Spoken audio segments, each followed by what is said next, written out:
नमस्कार दोस्तों, OCN network में आपका स्वागत है। मैं हूं ओमकार चौधरी और आरएसएन सिंह साहब जुड़ गए हैं तो उनका भी स्वागत कर लेते हैं। बहुत-बहुत स्वागत, बहुत अभिनंदन आपका समय देने के लिए। बहुत मेहनत। नमस्कार सर। जी, जी। सर, चूंकि ईरान पर अटैक हो रहा है और ईरान भी अटैक कर रहा है, तो ये सिचुएशन थोड़ा क्रिटिकल है। ईरान अमेरिकी ठिकानों पर अटैक करे समझ में आता है, जहां-जहां है। इजराइल पर अटैक करे तो भी समझ में आता है, लेकिन आज सूचना मिली है कि सऊदी अरब की जो सबसे बड़ी रिफाइनरी है, उस पर भी अटैक हुआ है, उसको बंद करना पड़ा है और ये दुनिया की सबसे बड़ी रिफाइनरीज में से एक है। तो जो सीन इस समय देखा जा रहा है पूरी दुनिया के द्वारा, आप इसको कैसे डिस्क्राइब करेंगे? ओंकार जी, आपके और आपके दर्शकों को मेरा नमस्कार। और मैं बड़े राहत मुझे महसूस हो रहा है कि मैं आपके साथ आज पॉडकास्ट कर रहा हूँ। कल 2 दिन से लगातार मैं टेलीविज़न चैनल्स पे था। जी, तो जी। टेलीविज़न चैनल्स पर तो आपको मालूम है कि किस तरह का शोर-शराबा होता है। आधी बात तो लोगों को समझ में ना आती है, एंकर को भी नहीं समझ में आती है बात, उस शोर-शराबे में। वो बिल्कुल। भी टीआरपी से गाइडेड होते हैं। तो ये आप लोगों के जैसा प्लेटफ़ॉर्म मिलता है तो हमको अपनी बात को एक लॉजिकल तरीके से पेश करने में बहुत सुविधा होती है। जी, जी। और मुझे यकीन है कि आपके दर्शकगण अ, इसको जब पूरी बात मैं बताऊँगा तो वो खुद इस निर्णय पर पहुँचेंगे कि सही क्या है, गलत क्या है। एक तो वो नैतिक प्रश्न है और दूसरा कि इसका ये कहाँ ये ये पूरा मामला, ये जंग जाके रुकेगा। तो ये सभी बातें साफ कर दूँगा मैं। अ, आपने शुरुआत में ही कही कि उनके ऑयल फैसिलिटीज़ पर उन्होंने हमला किया। पहले भी अपने प्रॉक्सीज़ हूथीज़ के द्वारा उस पे हमला करवा रखे हैं ड्रोन्स के द्वारा। ड्रोन्स आपको मालूम है ईरान ने हूथीज़ को सप्लाई किया था। और सऊदी अरेबिया का जो 1/3 से ज़्यादा जो ऑयल प्रोडक्शन फैसिलिटी था, वो बिल्कुल डिसरप्टेड हो गया था, एक तरह से बंद हो गया था वो फॉर अबाउट एन ईयर और सो और मे बी मोर। ये बात खुल के नहीं आई है। तभी तो कहते हैं कि ईरान इतना खतरनाक है। और अगर ऑयल फैसिलिटी पर ये आते तो पूरी दुनिया के इस पर असर पड़ता है और हम जी। पर भी असर पड़ता है क्योंकि हम सऊदी अरेबिया से ऑयल लेते हैं। तो ये देखिए क्या है कि ये युद्ध क्यों है। तो आ, एक रिजीम है, एक इस्लामिक रेवोल्यूशनरी रिजीम। 79 में इसकी स्थापना हुई थी। खुमैनी था उस समय। और फ्रांस में वो रहता था। उस समय वो आया ईरान में। लोग शाह रेजीम से काफी तंग थे, तो उसका इनिशियली स्वागत किया गया जी, जी। और सभी ने, स्टूडेंट्स ने, यूथ ने, सभी ने स्वागत किया उसका। और उसके बाद से उसने जब सत्ता संभाली तो उनका असली रूप देखने को मिला। और ये वो रिजीम है जिसने कि लोगों पर बिल्कुल, जिसको इस्लामिक डिक्टेटरशिप एक तरह से उन्होंने कायम किया। कहने को ये डेमोक्रेसी था, लेकिन उस डेमोक्रेसी के ऊपर सुप्रीम काउंसिल था जो कि नॉन, मतलब वो ईश्वर से भी ज्यादा, मतलब वो उनका अस्तित्व रहा है वहां पे। तो इसको एक एक तरह से वो थियोक्रेटिक स्टेट था। अब ये थियोक्रेटिक स्टेट ये बार बार इसराइल को धमकी देता रहा कि यहूदियों का कोई होलोकॉस्ट नहीं हुआ था, इजराइल को नक्शे से मिटा देंगे, उनको एग्जिस्ट करने का कोई हक नहीं है। और यहीं तक वो नहीं रुके, उन्होंने प्रॉक्सीज तैयार की। हमास, यस, हिजबुल्लाह, आपके सीरिया में चारों तरफ से उन्होंने प्रॉक्सीज तैयार की, उनको पैसा, उनको हथियार और उनसे मतलब उनको सब कुछ मुहैया करवाया और उनसे लगातार टेररिज्म वो करवाते रहे। तो उस टेररिज्म का इम्पैक्ट तो पूरी दुनिया पर देखा गया। ये जो हमास का हमला हुआ सर पिछले साल अक्टूबर में, 7 तो अक्टूबर आप को। बताए 7 अक्टूबर को, तो ये बताइए कि क्या ये हमला बिना ईरान के मदद के मुमकिन था? और आपको मालूम है, लोग काम करने जाते थे, वो बॉर्डर क्रॉसिंग्स बने हुए थे गाजा और इसराइल के बीच में, वो काम करते थे, शाम को लौटते थे। जिनके लिए काम करते थे उनका विश्वास लूटा, जो कि कुछ नैनीज थी जो बच्चों को पालती थी, कुछ लोग ड्राइवर का काम करते थे, कुछ हाउस हेल्प का, कई तरह के काम वहां पर वो करते थे।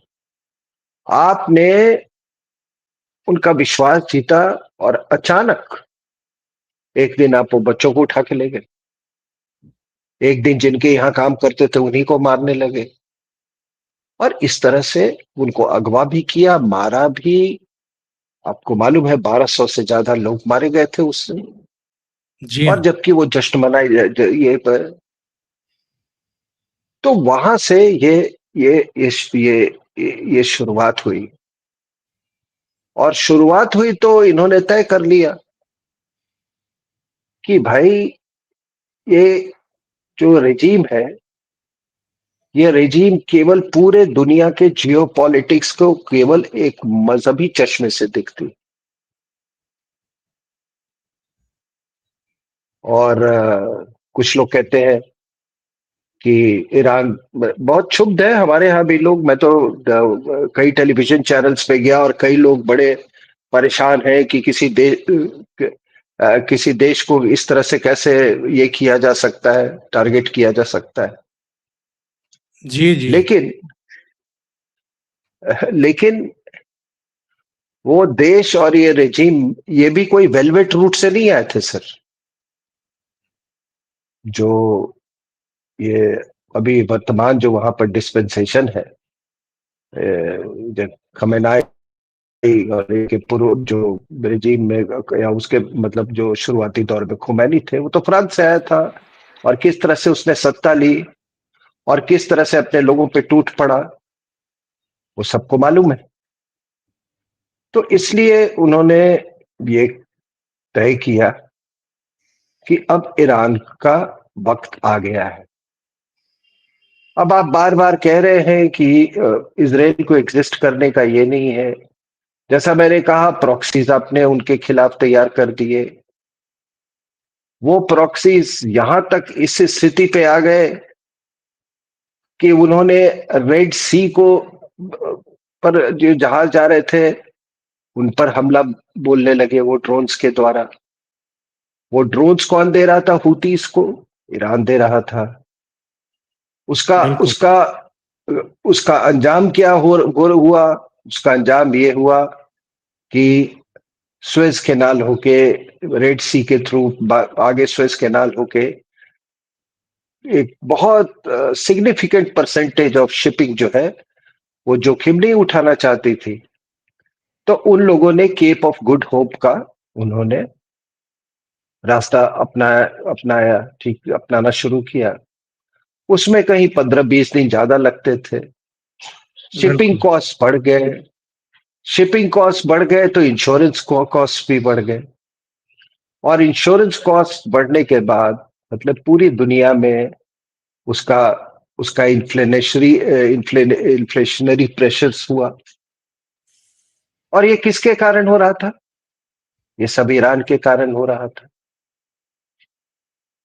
तो अब लोग खुद ही देख लें कि क्या केवल ये ईरान इराक का मामला रह गया, ईरान इजराइल का मामला रह चला गया, ये पूरे इंटरनेशनल शिपिंग के साथ ये जुड़ गया था मामला। तो ये बातें थी। और देखिए ये क्या है कि अगर आप लोकेशन देखें, स्ट्रैटेजिक लोकेशन ईरान का, तो स्ट्रैटेजिक गल्फ ऑफ हॉर्मुज में जो उसका प्रीडोमिनेंट पोजीशन है, आप कैसे ऐसे एक देश जो कि इस तरह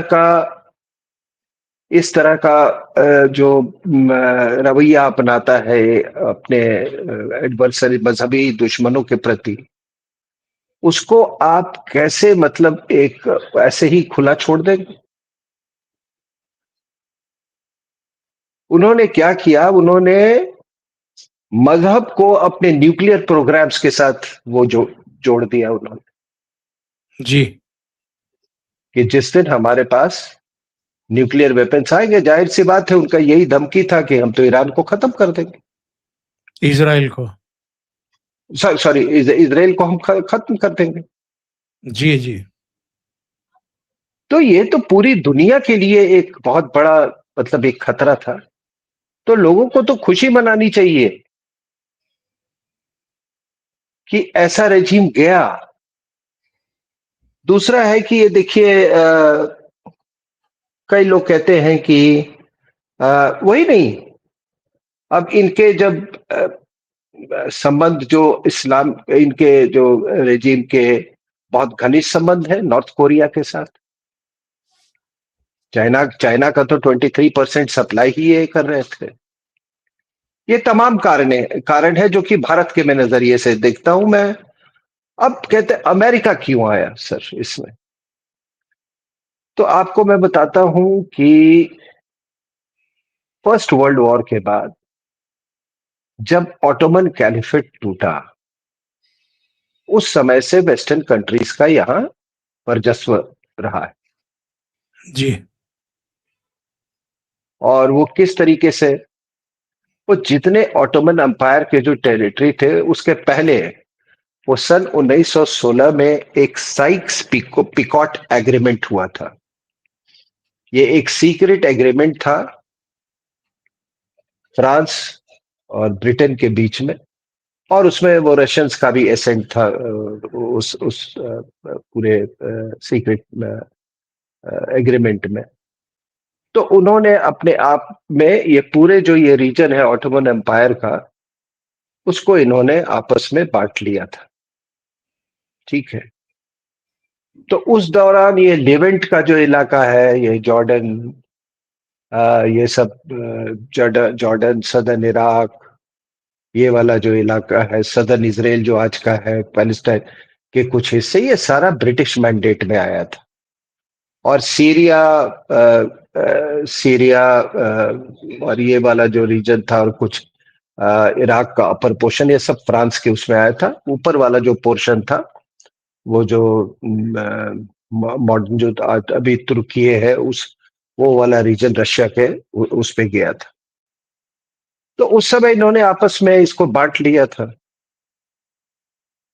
और एक तरह से जो उन्होंने बंटवारा किया था, वही लाइनें जो उन्होंने तय की थी, उसी लाइनों पे आज का जो मॉडर्न मैप जो आप देखते हैं वेस्ट एशिया का, वो उसी पे आधारित है। जी जी।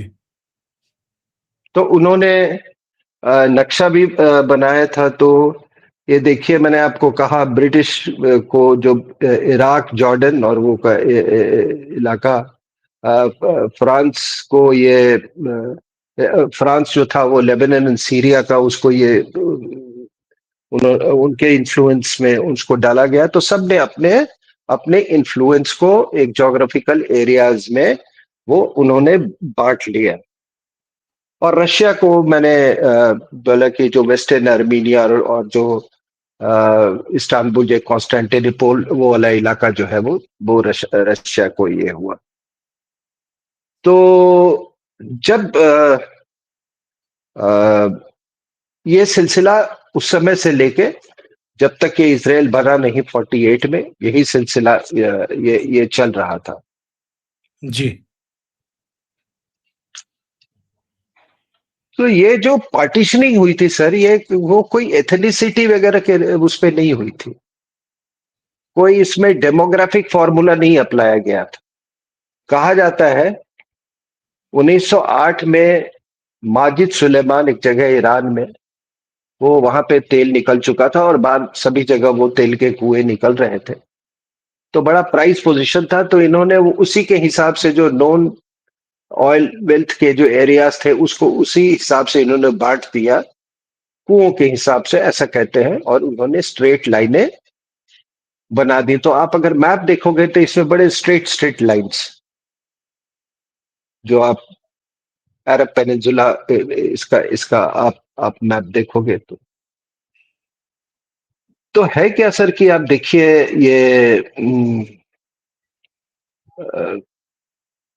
अगर आप पूरे वेस्ट एशिया को ले लें आप,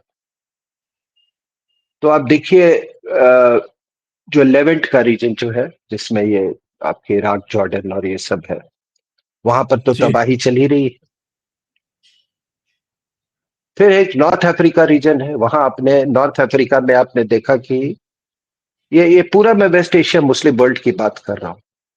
जी जी तो उधर आप देखें नॉर्थ अफ्रीका में, तो वहां पर गद्दाफी को खत्म किया गया। वहां पे लीबिया बिल्कुल एक स्टेबल कंट्री से, I mean totally unstable country, बुरी तरह से डिस्टेबलाइज हो गया।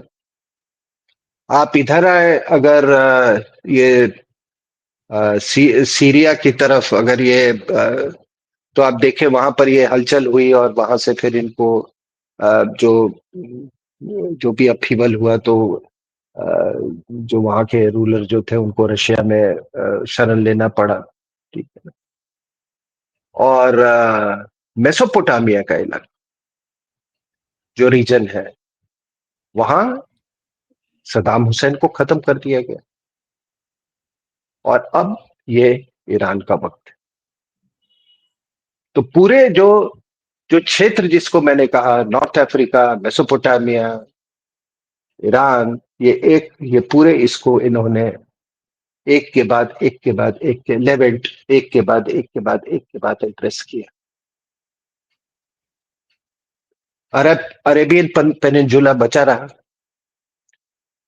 क्योंकि अरेबियन पेनिनजुला की सिक्योरिटी जो है, ये जितने तमाम देश हैं अरेबियन पेनिनजुला के, Bahrain, Kuwait, Oman, Qatar, Saudi Arabia, ये सारे जो अरब पेनिनजुला के देश हैं, उसकी सिक्योरिटी का undertaking United states of America ने ले रखा है।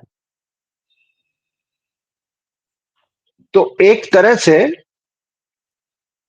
ये एक अमेरिका का एक जियो पॉलिटिकल बैकयार्ड है, ये पूरी वेस्ट एशिया, अमेरिका और वेस्ट अमेरिका का, उसके पहले वेस्टर्न कंट्रीज का था। जी अब जी इसमें क्या था सर, इसमें क्या था सर कि ये लोगों को समझना चाहिए कि इसराइल जो है, मतलब सेकेंड वर्ल्ड वॉर के बाद ये पश्चिमी देशों ने दो देश क्रिएट किए, 47 में पाकिस्तान और 48 में इसराइल।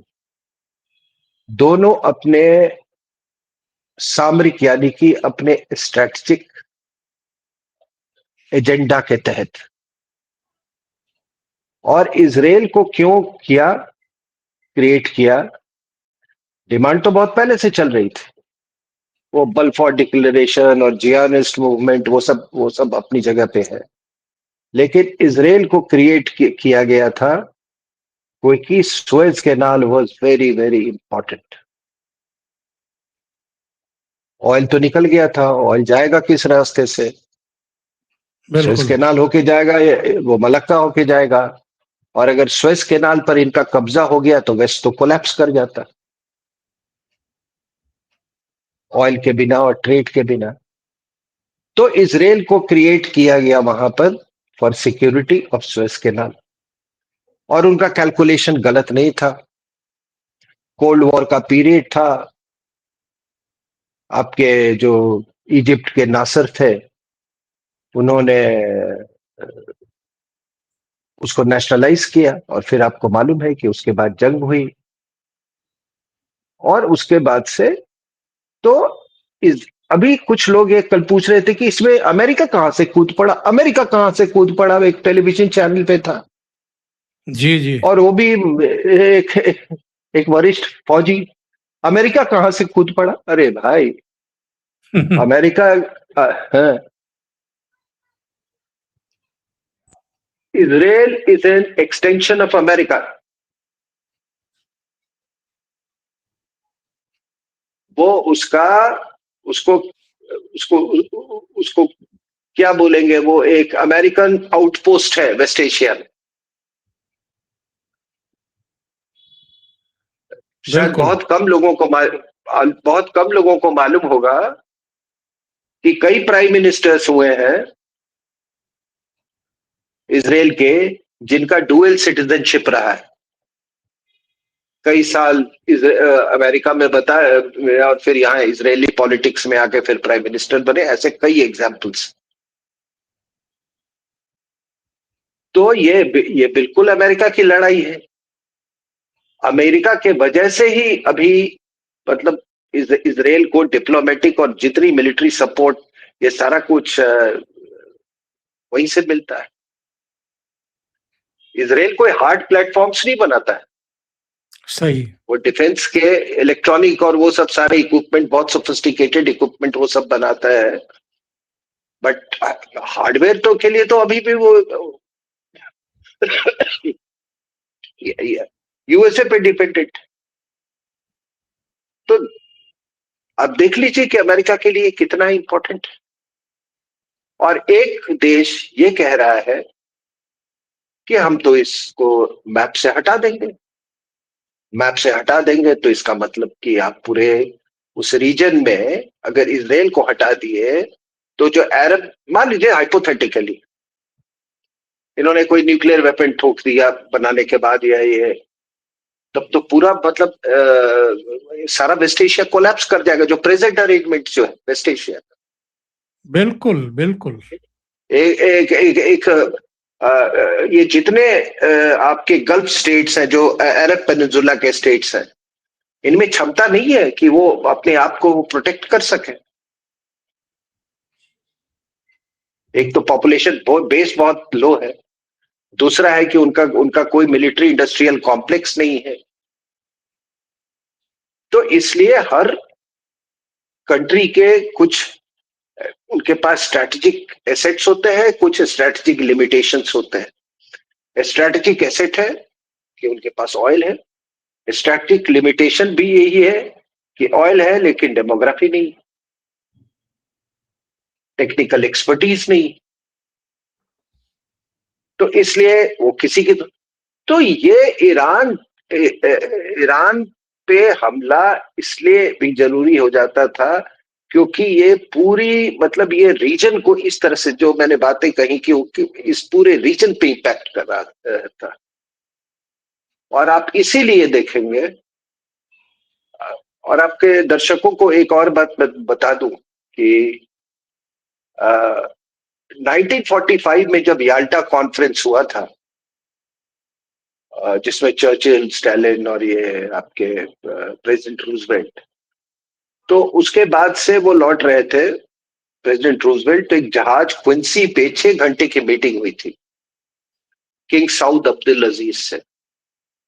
और उस समय ये जो रफ जो कंटूर्स थे ऑयल फॉर सिक्योरिटी का मुद्दा डिस्कस किया गया था। तो उस समय से ये इनका स्ट्रेटेजिक पार्टनरशिप की शुरुआत। आप देखिए ना, अगर अगर अगर वेस्टर्न कंट्रीज नहीं, वर्ल्ड वॉर नहीं होता तो ऑटोमन एम्पायर खत्म नहीं होता, ऑटोमन एम्पायर नहीं खत्म होता तो फिर ये 30s, बिगिनिंग ऑफ 30s में ये सऊदी अरेबिया देश नहीं बनता। द ओनली सही। Country in the world, the only country in the world which is named after a ruling family, that is the Saudi family. तो ये है अमेरिकन का वहां का मतलब उनका इन्फ्लुएंस उस रीजन में। और पूरी अमेरिका की इकोनॉमी आपको मालूम है पेट्रो डॉलर से। पेट्रो डॉलर्स कहां से जनरेट होता है? ये अरब के ऑयल से होता है। उनके साथ ही इन्होंने 74-75 में अरेंजमेंट कर लिया था कि तो तेल बेचोगे तुम डॉलर्स में बेचोगे तो डॉलर्स के डिमांड हमेशा बने रहेंगे। ये गोल्ड के अगेंस्ट तो है नहीं, तो कब का उन्होंने वो छोड़ दिया। तो ये अमेरिका के लिए के लिए वजूद का ये सवाल था। दूसरा क्या है साहब कि ये एक बात बताइए कि एक देश, मैं ईरान की बात कर रहा हूं। पहली बात तो दर्शक ये जान ले कि 1935 के पहले ईरान का नाम पर्शिया था। ये जो रेजा शाह पहलवी जो थे उन्होंने इसका नाम बदल के ईरान किया था कि हम एक नई आइडेंटिटी बनाएंगे। ईरान का मतलब होता है आर्यन, ठीक है। तो उन्होंने ये रातों रात इसका वो अपनी आइडेंटिटी मतलब बदल दी ईरान की। और उसके पीछे ये कारण था कि वो मानते थे कि ईरान जो है ये अंधकार में जी रहा है और यहाँ से उसको मॉडर्निटी की तरफ ले जाना है। और मॉडर्निटी की तरफ तभी ले जा सकते हैं जबकि बिल्कुल उसका ओरिएंटेशन बदल न जाए। तो जब तेल आया तो तेल से वेस्टर्न इन्फ्लुएंस भी आया। वेस्टर्न इन्फ्लुएंस आया, पैसा भी बहुत आया। पैसा जब आया तो उससे वो वेस्टर्न इन्फ्लुएंस के साथ साथ वेस्टर्न आर्म्स भी आया, खास करके अमेरिकन आर्म्स भी आया। उसके बाद अमेरिका का मिलिट्री टीम वहां परमानेंट प्रेजेंट था। हथियारों का जहां तक सवाल है तो उस जमाने में चौधरी साहब ईरान के पास इन फ्लाइट रिफ्यूलर्स थे जो कि एक उस समय बड़ी मतलब बहुत रेयर था। तो इस तरह का उन्होंने ओरिएंटेशन दिया। अब लोगों का जो लोगों के जिंदगी में बहुत एक सोशियोलॉजिकल चेंज देखा गया, उनके संस्कृति में बदलाव आने लगी, ये सब कुछ हुआ। लेकिन उसके बाद 79 में अचानक मतलब ये रेवोल्यूशनरी रेजीम आया और उसने एक मतलब जिसको कहते हैं ड्रास्टिक चेंज, रेडिकल चेंज और रेडिकल चेंज टुवर्ड्स रेडिकलाइजेशन। बिल्कुल सब कुछ बैन, ये बैन, नाच गाना बैन, मतलब हर चीज मना कर दिया। Western dress ban, everything ban, ठीक है। अब है क्या कि जब इस तरह का आप क्रांतिकारी आप संस्कृति में बदलाव करते हैं तो संस्कृतियां इतनी जल्दी बदलती नहीं है, क्योंकि वो मानस आप किसी को जबरदस्ती कोई कपड़े पहना दो, कुछ भी उससे कोई, लेकिन उसके जो अंदर की भावना है वो आप नहीं बदल सकते। और बड़े दुख के साथ ये कहना पड़ रहा है कि ये सारी कुछ वहां पर जो जिस तरह की आजादी हम और आप जिसका मजा उठा रहे हैं, जो लाभ उठा रहे हैं, और हम बहुत ब्लेस्ड है इसको लेके। हमारे यहाँ हमारे सब कॉन्टिनेंट में लोग उसी को उनको यही पसंद है, ये क्लेरिक का रेजीम,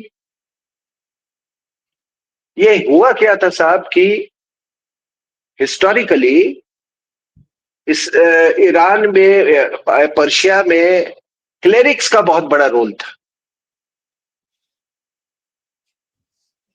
जैसे चर्च का बहुत बड़ा रोल था, वैसे क्लेरिक्स का बहुत बड़ा रोल था। जी तो जी। वहां पर जब ये शाह डायनेस्टी वहां पे आया, तो उन्होंने क्लेरिक्स को मार पीट के भगा दिया, वो समझे कि नहीं वहां पे। तो ये सब तितर बितर हो गया। फिर ये शाह रजीब जब गिरने के कागार पे था, तो धीरे धीरे फिर ये लोग एक्टिव हो गए, और फिर से ये आगे क्लेरिक रजीम। तो ये अब वो आए थे, अब इनके जाने का वक्त आ गया। लेकिन हमारे यहाँ लोग वो पुराने ईरान से इंस्पिरेशन नहीं लेते हैं, इस क्लेरिक रेजिम से उनको बड़ा लगाव है। और मैं देख रहा हूं कि कहाँ लोग, कहीं पे लखनऊ में छाती पीट रहे हैं, उधर छाती पीट रहे हैं, कश्मीर में पत्थरबाजी चल रही है। श्रीनगर में हो गया। अरे भाई, श्रीनगर में आपको इतना, अगर वो आपके स्पिरिचुअल गुरु के लिए आपको इतना दर्द है, मोहब्बत है, तो जाइए वहां पर लड़िए। बिल्कुल। आप पैदल भी जाएंगे तो कुछ दिनों में पहुंच जाएंगे वहां पर, कोई प्रॉब्लम नहीं है।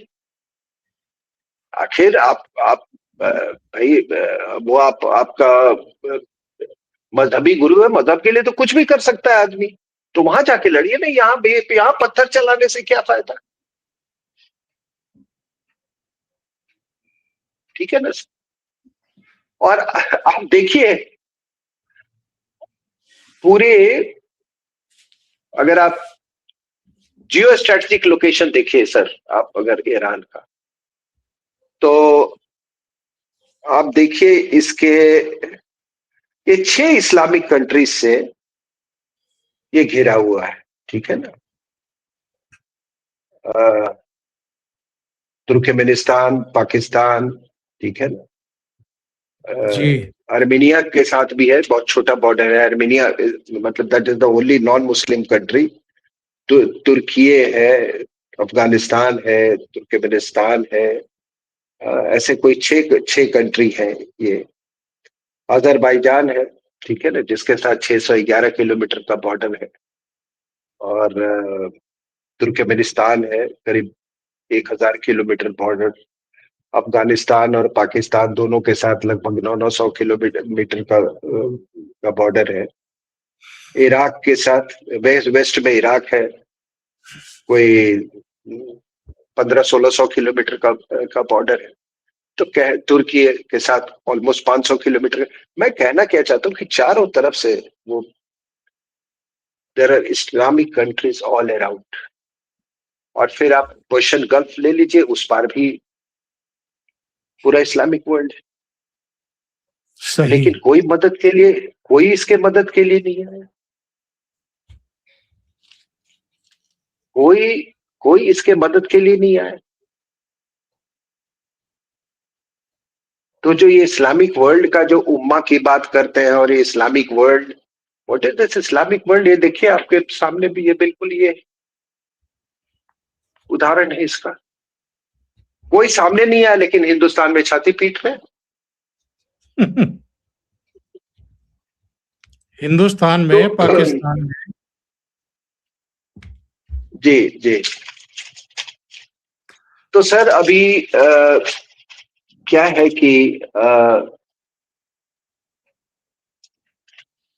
लोग कह रहे हैं कि आगे क्या होगा ईरान का, क्या ये इस्लामिक रेजिम जाएगी। देखिए, ये पूरी लड़ाई डिस्पेंसेशन के लिए नहीं है, मतलब वर्तमान सरकार को हटाने के लिए नहीं है, केवल खamenei को हटाने के लिए नहीं है।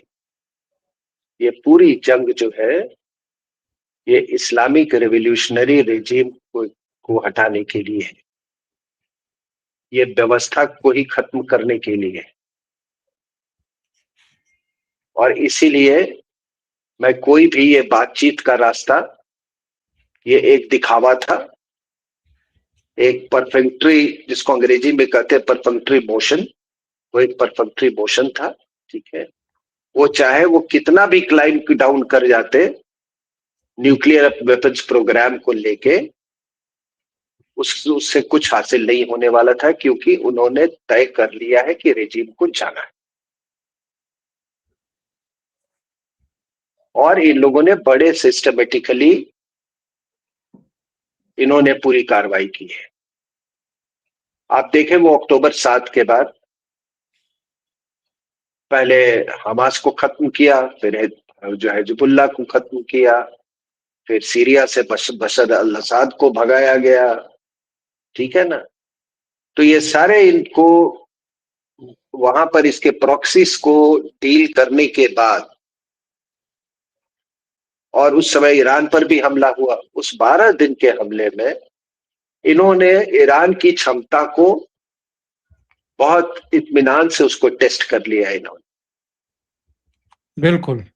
और अभी अभी जो लोग कह रहे हैं कि कोई पता नहीं क्या सीक्रेट वेपन वो चला देगा, इतने मिसाइल्स है, ऐसे है, कोई फिगर्स दे रहा है 3000 मिसाइल्स है, ये हो जाएगा वो हो जाएगा। अरे साहब, वो 12 दिन की लड़ाई में हमने वो सारा कुछ जितना उसके पास था, वो सारा उसका हमने डेमोन्स्ट्रेशन देख लिया। हमने इराकी का टारगेटिंग कैपेसिटी भी देख लिया। उस समय भी वो कैसे प्रिसिशन स्ट्राइक्स कर रहे थे। B-52 बॉम्बर्स आए और कहां से उड़ के इन्होंने न्यूक्लियर फैसिलिटी पर वो किया। तो ये सारी तैयारी और ये टेस्टिंग के बाद, उस समय तो ईरान को मालूम नहीं था कि ये लड़ाई 12 दिन ही चलेगी। तो जाहिर सी बात है कि देश को बचाने के लिए, अपने को बचाने के लिए तो उन्होंने सारा प्रयास किया होगा। हर सामग्री, युद्ध सामग्री इस्तेमाल की होगी। सही। तो इन्होंने पूरा टेस्ट करने के बाद इन्होंने अभी ये अभियान शुरू किया। और कई लोग कह रहे थे हमला होगा, इसमें कहां शक था कि हमला होगा, जब एयरक्राफ्ट कैरियर ग्रुप्स जब इस तरीके से मूव करते हैं अमेरिकन के, तो एक्शन होना बिल्कुल वो तय एक्शन ही होना होता। तय। बिल्कुल। ठीक है सर। अभी तो किस अभी अभी कदर बढ़ेगा ये?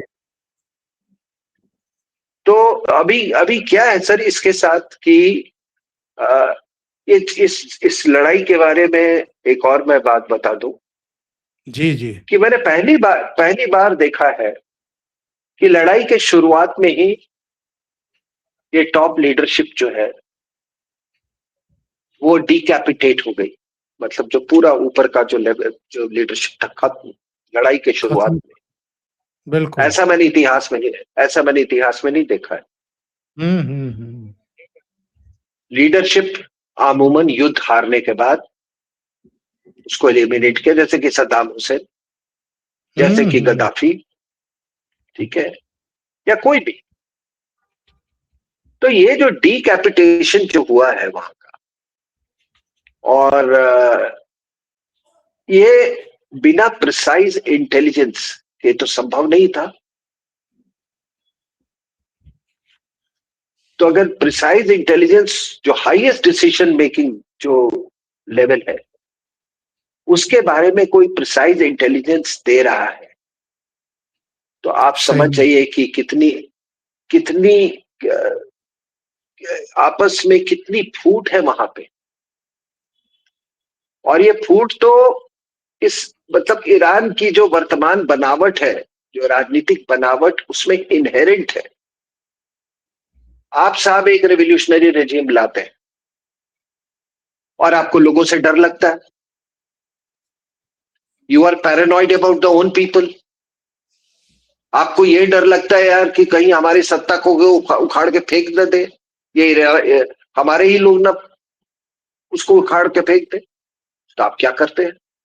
आप ईरानियन रेवोल्यूशनरी गार्ड्स बनाते हैं, जिसको अगर आप पैलेस गार्ड्स भी कहे तो गलत नहीं होगा।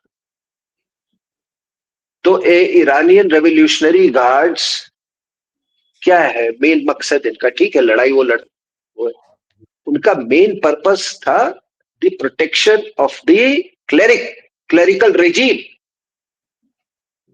जो है मौलवियों के रिजीम थे उसको प्रोटेक्ट करना। और आपके दर्शकों को बता दूं कि वो एक पैरेलल आर्म फोर्स था। उसकी अपनी नेवी है, उसकी अपनी आर्मी है, उसके अपनी एयरफोर्स है। जो बेस्ट ऑफ इक्विपमेंट जो है, जो मान लीजिए जो जो कोई भी नेवी का, एयरफोर्स का जो सबसे अच्छा इक्विपमेंट है, वो उनका मुहैया करवाया जाता है उनको। बिल्कुल। ठीक है। और एक है आपका नॉर्मल कन्वेंशनल आर्म फोर्सेस। तो एक देश में दो आर्म फोर्सेस, एक for protection and security of the regime और एक प्रोटेक्शन ऑफ द कंट्री। तो ये विरोधाभास कितने दिन चलेगा, और ये विरोधाभास क्यों ऐसे एलिमेंट्स नहीं पैदा करेगा जो कि बिकने को तैयार है, जो बिकने को तैयार है, या बिना बिके हुए भी अपने आइडियोलॉजिकल कारणों के तहत वो किसी भी दुश्मन देश को मदद करने को तत्पर रहेंगे। दूसरी चीज, आप ये देखिए वहां पर जो जब ये अभी राइट्स हुए, तो आपने देखा होगा जो सबसे अहम उसमें डेवलपमेंट हुआ था, या जो सबसे अहम बात थी, वो था 26 मस्जिदों का बर्बाद होना राइटर्स के द्वारा। Destruction of 22 mosque. एक इस्लामिक कंट्री जिसको रेवोल्यूशनरी रेजिम चला रहा है, जिसका पूरा आइडियोलॉजिकल वजूद या मजहबी वजूद उन मॉस्क्स पे है, उसको डिस्ट्रॉय कर दिया। बिल्कुल। तो इसका क्या इन्फ्रेंस निकाला जाए? इसका इन्फ्रेंस यही निकाला जा सकता है कि लोग वहां के जो वर्तमान इस्लाम की जो सूरत है, जो कि ये रेवोल्यूशनरी रेजिम जो प्रेजेंट कर रहा है, उससे ऊब चुके हैं। और कई सूत्रों से मुझे ये इनपुट्स मिले हैं ओवर द इयर्स कि लोगों ने हिंटरलैंड में तो पहले ही इस्लाम छोड़ दिया था, वो सब जोरास्ट्रियन ये हो गए थे। वो फिर से वो आग की पूजा, ये सब जो जोरास्ट्रियंस का है, वो सब शहरों में, तेहरान में लोगों ने अपने बच्चों के नाम जोरास्ट्रियन नाम्स रखने लगे। दुकानों के नाम जोरास्ट्रियन नामों पर लगाए जाने लगे। तो ये इसीलिए कुछ लोग का ये मानना है कि इस Iran will be the first country to leave Islam, और इसका कारण होगा ये इस्लामिक रेवोल्यूशनरी रेजिम। ठीक है सर। तो लोग कहते हैं कि नहीं नहीं नहीं नहीं, लोग कहते हैं कि नहीं नहीं ऐसा नहीं है सर। क्या है, पर्शिया से ये ईरान तो बन गया, लेकिन Persian civilisation was a very very rich civilisation, specially before Islam. अब आपको मैं बता रहा हूं कि 530 बीसी पे जब यहाँ पे बिंबिसार का रूल था, तो वहां पर एक रूलर होते थे अचामेंड एम्पायर के, का नाम था साइरस। इसको कुछ लोग साइरस द ग्रेट भी बोलते हैं। तो अभी क्या हुआ चौधरी साहब कि ये साइरस द ग्रेट का एक सिलेंडर है जिसपे कुछ कमांडमेंट्स इनग्रेव्ड है, डूज एंड डोंट्स इनग्रेव्ड है। वो लंदन के म्यूजियम से ईरान लाया गया और लोग तो पागल हो गए जिस तरीके से उसको देखने के लिए लोगों की भीड़ उमड़ पड़ी। तो उससे ये बात बिल्कुल खुल के आ रही थी कि लोग अब अपने आप को प्री इस्लामिक पास्ट से अब जोड़ रहे हैं। और मैं आपको बता दूं कि जब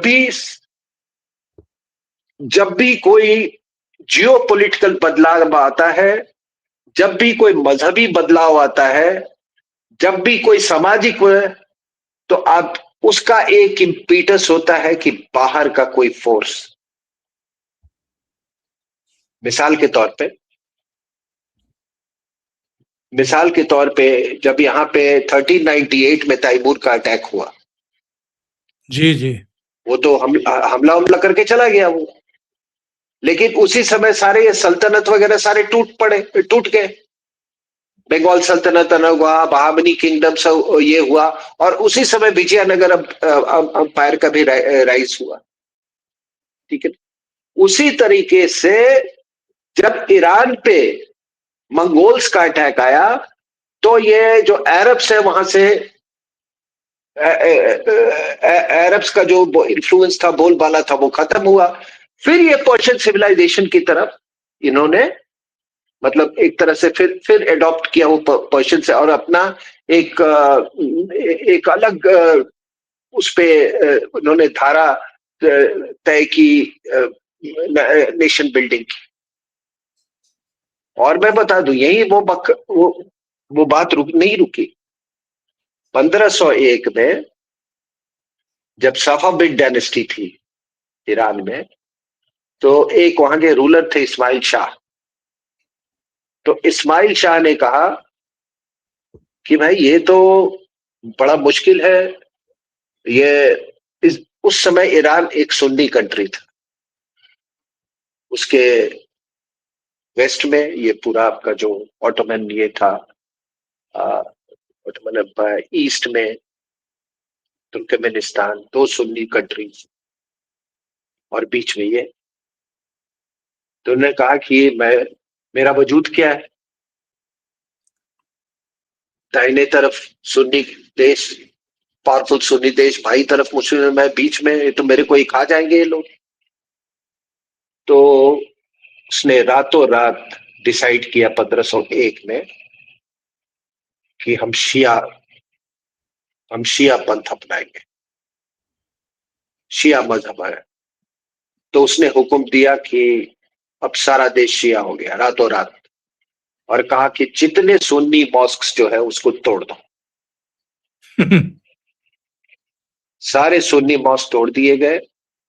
ये कंपलसरी कर दिया गया कि आप गुड मॉर्निंग जैसे हम लोग बोलते हैं, राम राम बोलते हैं, नमस्कार सुबह किसी से भी, तो वो नहीं बोल के आप सुन्नी को गाली दोगे। ठीक है ना सर? तो ये बदलाव, अगर वो सुन्नी से शिया हो सकते हैं, तो शिया से फिर जोरास्ट्रियनिज्म की तरफ भी जा सकते हैं। सही। और जहां तक फिजर्स का सवाल है, तो मैंने आपको बताया कि वहां कई तरह के फीचर्स है। बोला ना, एक सुप्रीम काउंसिल वाली एक ईरान थी, और एक दूसरी एक आम आदमी वाला ईरान था। तो ये फीचर्स तो वहां हमेशा रहे हैं। तो जब इस तरह के आप में डिफरेंसेस होते हैं, इतने फीचर्स होते हैं, फॉल्ट लाइन्स होते हैं, तो इंटेलिजेंस गैदरिंग उतना आसान हो जाता है। और मोसाद तो आपको मालूम है, बहुत ही प्रोफेशनल ऑर्गेनाइजेशन है। बिल्कुल। उनकी आप आप उनकी पेनिट्रेशन देखो। जब वो उनके न्यूक्लियर इस्टेब्लिशमेंट में जिस तरह से उन्होंने वहां के टॉप साइंटिस्ट को मारा, आप मतलब तो किसी भी देश में सबसे सीक्रेट तो वही होता है ना, आपका न्यूक्लियर वेपन्स प्रोग्राम। तो मुझे इस बात में कोई हैरानी नहीं हुई कि ये इन्होंने जो टॉप लीडरशिप है उन तक ये पेनिट्रेट कर गए थे।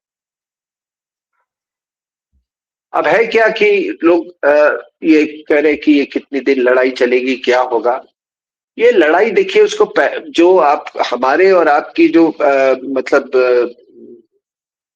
हमारी नहीं, जो आम सोच है लोगों की, कि उसके पास ये इन्वेंट्री है, उसके पास टैंक्स इतने, उसके आर्टिलरी गन्स इतने, हवाई जहाज इतने, सबमरीन्स इतने, ये, हाँ, और दूसरे के पास इतने, ठीक है। वो कंपैरिजन आपको अच्छा असेसमेंट देने में मददगार नहीं होगी।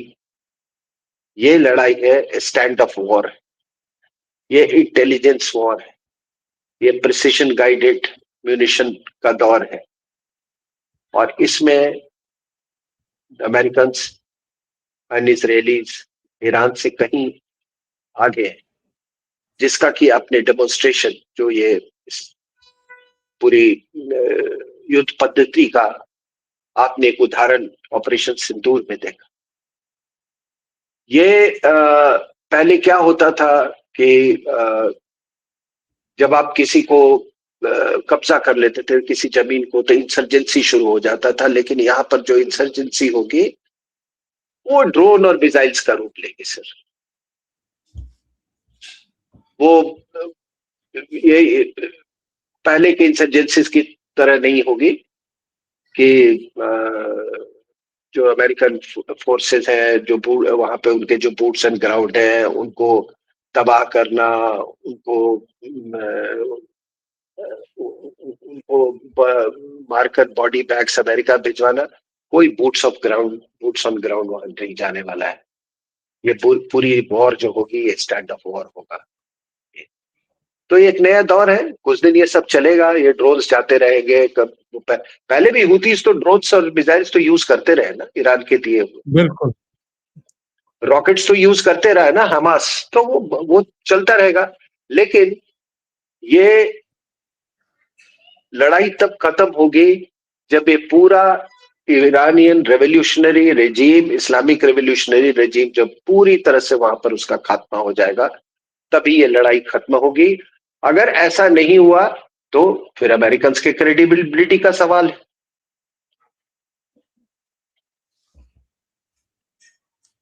तो मैं अपनी बात यही समाप्त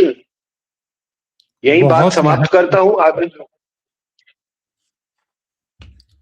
मुझे लगता है कि दर्शकों को पूरी चर्चा सुनने के बाद समझ में आ गया होगा कि केवल खमेनेई के खात्मे तक बात नहीं है, मतलब जो एक इस्लामिक रिजीम है उसको भी खत्म करना है। और कर्नल साहब ने बहुत महत्वपूर्ण बात कही, दुनिया का पहला देश होगा ईरान जो इस्लाम को छोड़ेगा। बहुत बहुत धन्यवाद RSN सिंह साहब, जुड़ने के लिए, इतना समय निकालने के लिए और बहुत महत्वपूर्ण चर्चा करने के लिए, बल्कि हमारे दर्शकों का पूरा जो इतिहास है उससे भी रूबरू कराने के लिए, और कौन सी परिस्थितियां बन गई थी जिसके चलते ये इतना बड़ा युद्ध छेड़ना पड़ा, कार्रवाई करनी पड़ी। Thank you so much. एक इसमें मैं एक और जोड़ दूं, ये जी कि जी अब आप कहेंगे कि इनको इतना पनपने कैसे दिया गया। ये क्या था सर कि आप अगर वो दौर देखेंगे ना, जब ये 79 में ये रेजीम आया, ये अयतुल्ला रेजीम, जी हाँ तो जी हाँ। उस समय अमेरिकन ने सुन्नियों को वेपनाइज किया हुआ था फॉर वॉर अगेंस्ट सोवियत इन अफगानिस्तान। तो वो भी 10 साल चला, और ये ईरान इराक वॉर भी चला। ठीक है सर। तो ये दोनों कॉन्कॉमिटेंट था, तो इसलिए वो इधर नहीं डिस्ट्रैक्ट होना चाहते थे। सही। तो खोमेनी ने कहा कि खोमेनी ने कहा ये अरब वर्ल्ड ने तो समझौता कर दिया इसराइल के साथ, ये वो कैंप डेविड ये सब हो गया है, वो हो गया,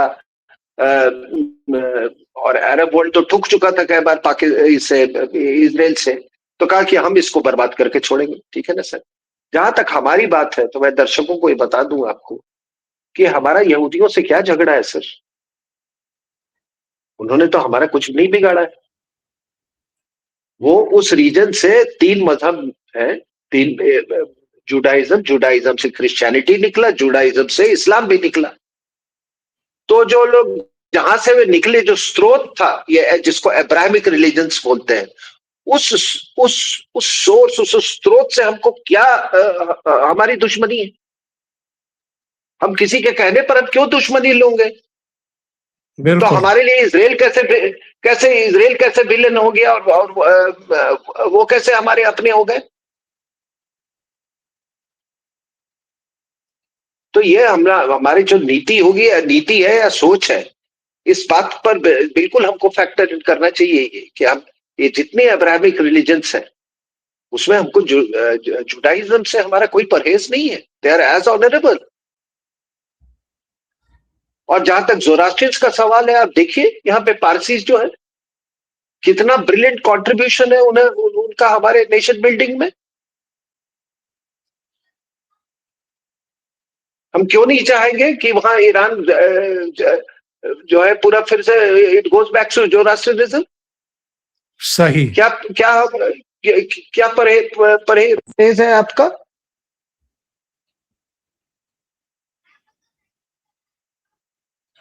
और एक और मैं बात बता रहा हूं आपको कि ये पैलेस्टीन, ये जो कश्मीर में जो ये ठोक रहे हैं ना ये छाती, ये लोग, पैलेस्टीन और कश्मीर जुड़ा हुआ था। इसी दोनों चीजें जुड़ी हुई थी। मैंने आपको जैसा बोला कि दोनों एक साथ, एक साल के अंतर में दोनों ये देश पैदा हुए थे। तो किस तरह से जुड़ा हुआ है मैं आपको एक उदाहरण देता हूं। एक नोएल बेकर थे, secretary of state for Commonwealth affairs. जी तो जी। उन्होंने फॉरेन सेक्रेटरी जो ब्रिटेन के थे, बेविन, उनको लिखा कि हम भारत को कश्मीर पर हम नहीं सपोर्ट कर सकते हैं। क्यों नहीं सपोर्ट कर सकते हैं? कि जो पैलेस्टीनियन इशू जो है, ठीक है ना, वो पैलेस्टीनियन इशू में हम ऑलरेडी मुस्लिम्स के अगेंस्ट हम दिख रहे हैं। और अगर कश्मीर में भी सपोर्ट कर दिया तो हमको पूरी दुनिया एंटी, ये पूरे जो इस्लामिक वर्ल्ड है हमको एंटी इस्लाम मान लेगी। तो इस तरह से कश्मीर और पैलेस्टाइन जुड़ा हुआ है। तो ये भी मैं आपके दर्शकों को ये बताना चाहता था। बहुत महत्वपूर्ण सूचनाएं सिंह साहब। थैंक यू सो मच इतना समय निकालने के लिए और बहुत ही महत्वपूर्ण और रिलीवेंट विषय पर मार्गदर्शन करने के लिए। Thank you so much. नमस्कार।